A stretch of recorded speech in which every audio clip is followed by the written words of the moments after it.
Eventually, I graduated to like pills by 15, and 16, it was the first time I put a needle in my arm. It kind of got to the point where it was like, oh, I need this so that I can drown out all the problems in my life. You could just dabble and find sort of like a healthy way to navigate through that, or you get into the hard stuff and you become a shadow. And I ended up becoming a shadow. Addiction is a topic that I think about a lot. It has affected my personal life in most immediate circle. I think it affects all of us in society, even if we don't have someone in the immediate circle who's going through a personal struggle with it. And it is complex.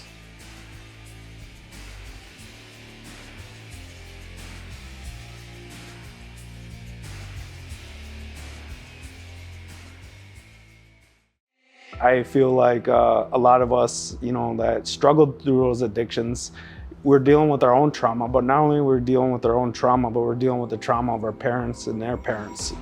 Alcohol, way back when, was introduced by the Europeans. First, it was all out termination. Kill the Indian because they wanted the land. And if they couldn't kill us all, then let's go with assimilation. And so there was a big push to take every child and put them in these boarding schools. So these were like military camps, and they were abusive. Colonial violence is a very different kind of violence. Instead of saying, I'm going to clunk you over the head and steal your bologna sandwich, so to speak, they were saying you have to worship God the way I do.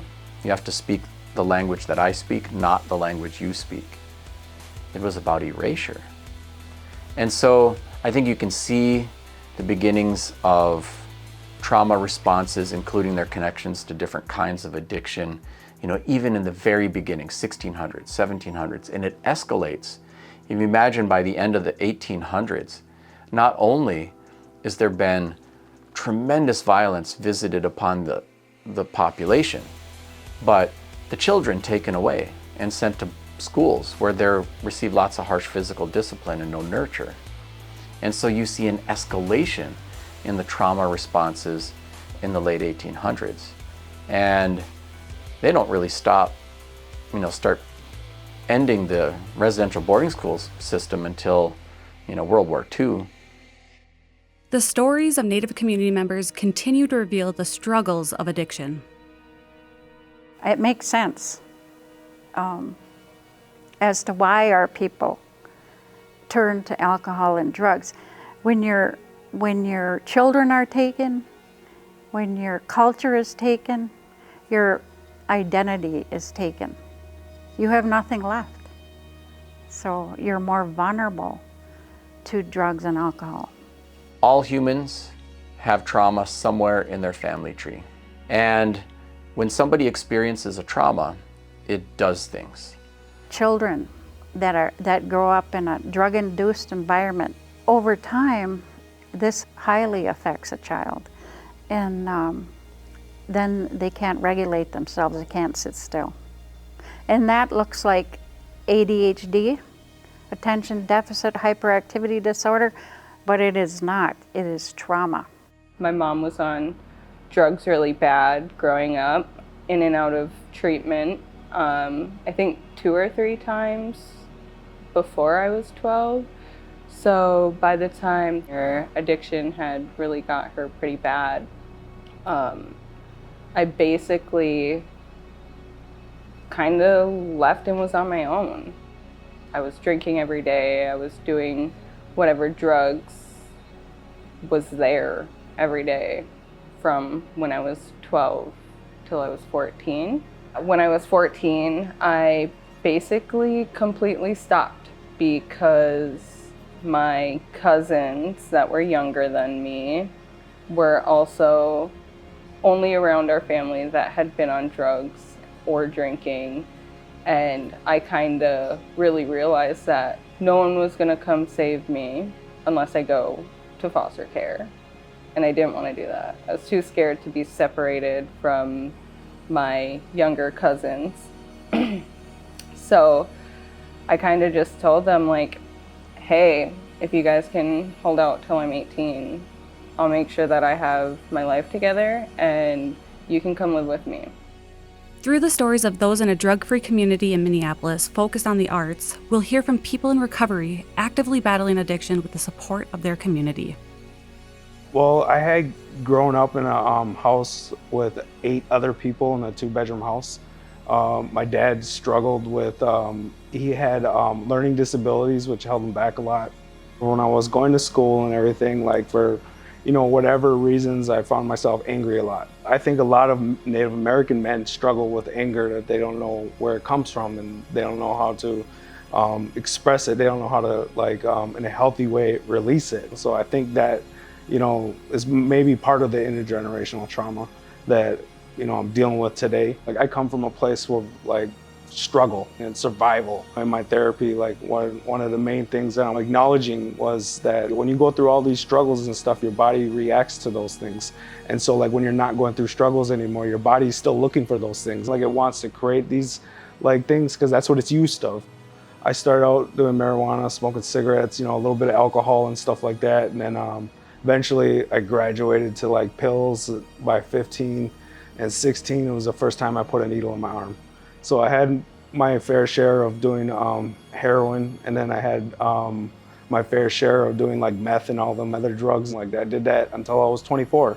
I'm glad to be here, for real, because, like, looking back at all the things that I experienced in my life, I feel like I'm pretty lucky, to be able to have survived. Addiction doesn't only affect individuals. Entire families and communities can be affected by it as well. My early childhood was basically spent with my mom and my dad had separated when I was about 1 or 2 years old. We moved around a little bit for, like, the first 6 years of my life. So we always struggled with bills, and we're always, like, moving around apartments and stuff and, like, switching schools. And I feel like I never really connected with anyone right away. It was just a lot of not fitting in until I started skateboarding. And then once I started skateboarding, it was like the whole world opened up. There was a lot of friend groups there. But that also came trouble. Started smoking cigarettes and smoking weed and skipping school. By the time I was in, like, high school, I was doing as many drugs as I could and hanging out at the skate park. And there's a very slippery slope between skateboarding and having fun and then to drugs. I was at a weird party and there was this, like, 50-year-old dude that was putting a bunch of meth in, like, a light bulb. And at the time I was just like, this old dude's rad and let me hit that. And, like, now that I'm old, looking back at it, I was like, what is up with that? That was super strange. I started hiding my meth use from everyone and sort of just kind of crawled into the shadows. Through the journey of this drug-free community, we found that recovery is not only about overcoming addiction, but also recognizing stressors, patterns of addictive behavior, and the reality of relapse. So when I first moved down here, I had my oldest son. He's now 7. At the time, he was 1. And I had lived down here for about 3 months, actually. And I was with my ex-husband, and we got a phone call about taking in a newborn baby. And we were both like, heck yeah. I still had my foster care license from when I had my family members, my cousins, and we're both just like, yeah, like, let's do it. We got him an hour after he was born, and a month later after that, I found out that I was 3 months pregnant. So my second youngest. Got the diagnosis that he was autistic, had to do therapies, had to cut back on work a lot, and he was a stay-at-home dad, and I was tattooing full time.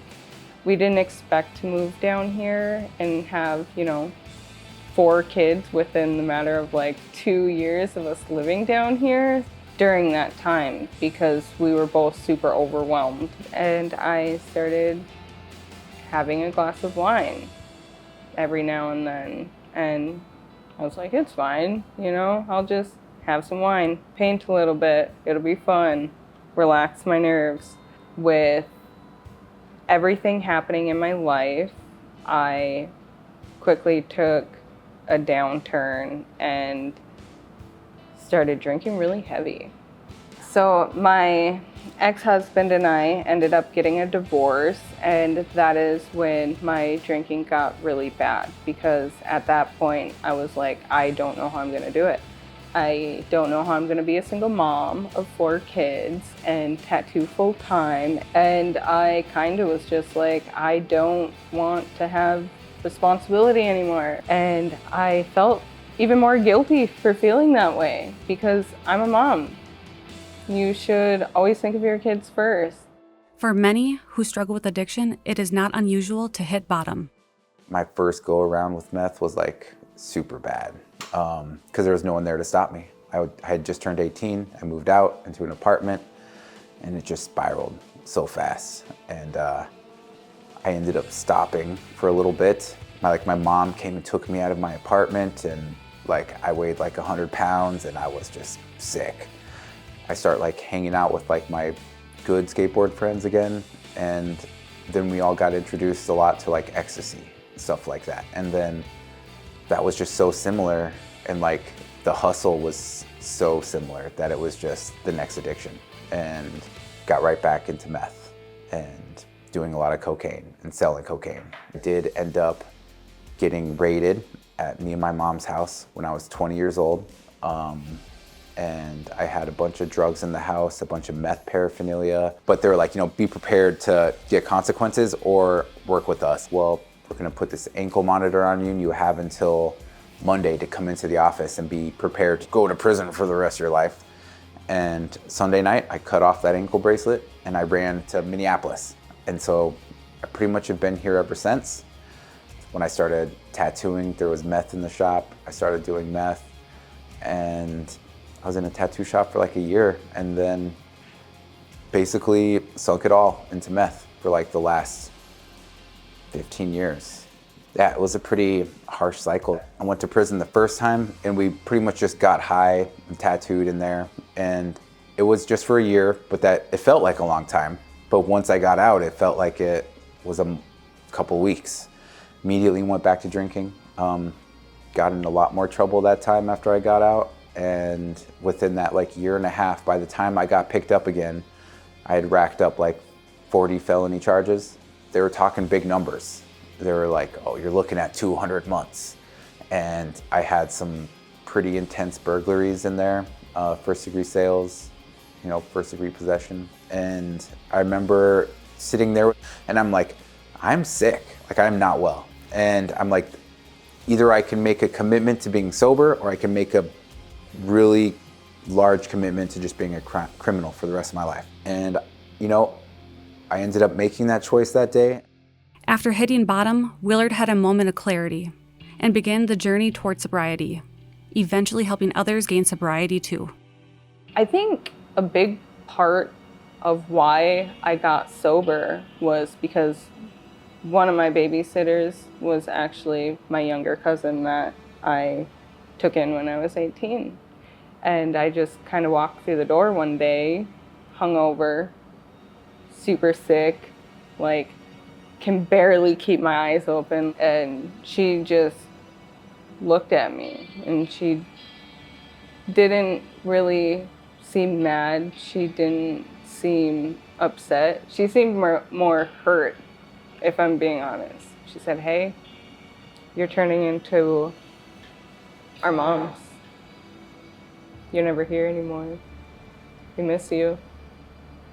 And I just kind of was like, yeah, you're right. Like, you're 100% right. And that day, I got sober. So when I sobered up off of meth, I was about 130 pounds. I'm about 200 pounds now or so. And what happened was I just so happened to go to a ceremony. And within that ceremony, like I felt a feeling that I haven't felt in a long time. It was like comforting love. I don't remember ever feeling that type of love. And so that was enough for me to like stop doing drugs, completely. So when I did sober up, I went to a lot of ceremonies. And almost every weekend, you know what I mean, for 4 years. And that was my way of like keeping everything together. Traditional healing is, for us, that part that is so needed for our people. Sometimes the Western treatment modalities do not help our people. When we combine the Western treatment modalities with traditional healing, it brings that trauma to the forefront, but the traditional healing ceremony will take it and get rid of it. Ask to be counseled traditionally, either your family to be counseled or individually counseled, and you would see a traditional healer and their helpers and talk about whatever it is you want help with.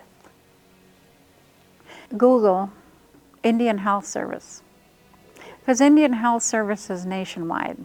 The other thing people have to know is who their home tribes are, because you'd have to identify your home tribes in order to be eligible for Indian Health Services or to be seen by any of these tribal agencies that have all these resources. I chose to get sober because I was sick of dying every day, over and over and over again. So I was left with two options: dying or living, and I chose sobriety. I wanted to be able to help people. There are some aspects of my using life that I know that I could help other people struggle through the same thing, you know, with that support. So I started using at about 13, and I got clean when I was 40. So as of right now, I have almost 8 years. And so acceptance, that first step is not only being able to admit that you have a problem, but being able to admit that your life is unmanageable because of it, and that you do need help. Community and connection, that's how you get clean.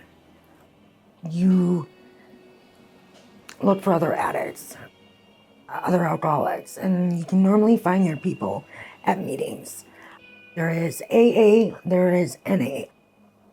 The first meeting I ever went to was maybe about 6 people, and it really opened me up to, wow, I'm not the only person that feels this way.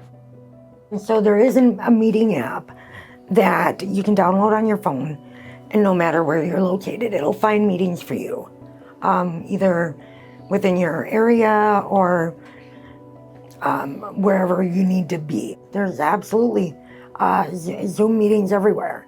There is Smart Recovery. Here in Duluth, we have an HR meeting at the Damiano Center, which is Health Realization. We do assessments here, and they will refer you over inpatient, outpatient, whatever else you need. I participated in a few different programs. Was a men's mentorship program in Green Bay. It was definitely a mentorship program and not like therapy.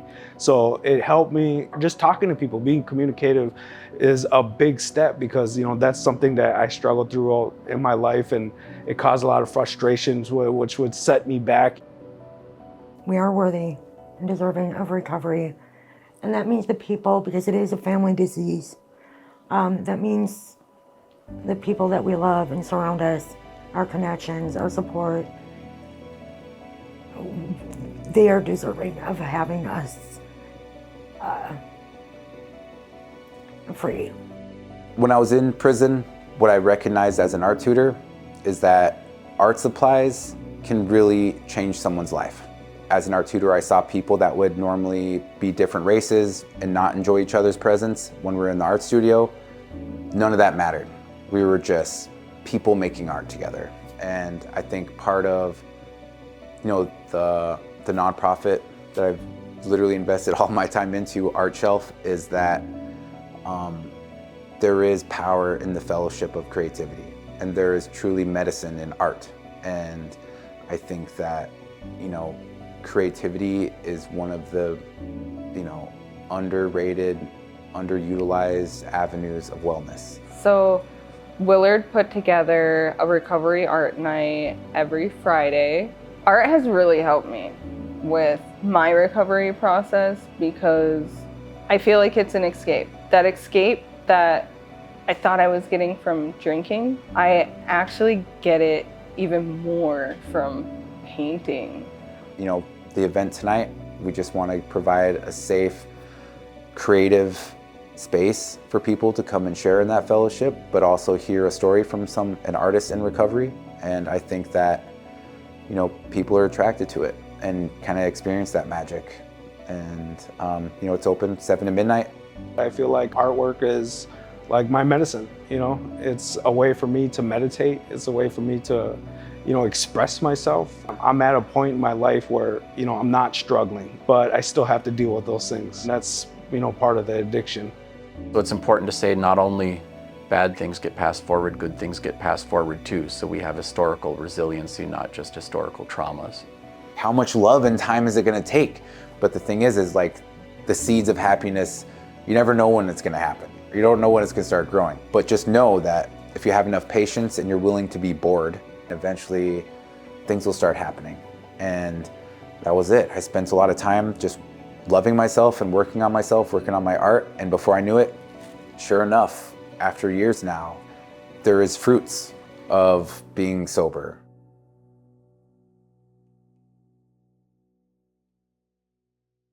Thank you for joining us on Native Report as we explore the complex and challenging issue of addiction within Indigenous communities. Today, we've shed light on the impact of addiction, the resilience of those affected, and the innovative approaches being taken to address this critical issue. As we conclude this episode, we recognize the importance of continued support, understanding, and action in addressing addiction. By sharing these stories and insights, we hope to contribute to a broader conversation and support ongoing efforts to create positive change.